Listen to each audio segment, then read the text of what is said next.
बंद का केलास रे? आता जे कडवं आहे त्याच्या मागचा अर्थ तुला माहित आहे? हे कडवं का लिहिलंय? नाही रे.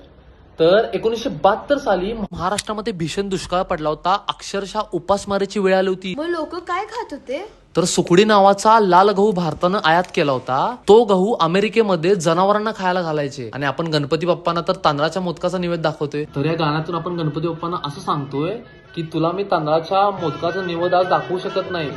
जो काही निवेद दाखवतो तू स्वीकार कर आणि हे जे संकट आपल्यावर आलेलं आहे ते लवकरात लवकर तू दूर कर. आता हे तू कडवं ऐकलं आणि आता तुला त्याचा अर्थ पण कळेल. नाव काढून पोतांदुळाचे केले मोदक लाल गव्हाचे, हाल ओळख साऱ्या घराचे, दिन येतील कारे सुखाचे, सेवा जाणून गोड मानून द्यावा आशीर्वाद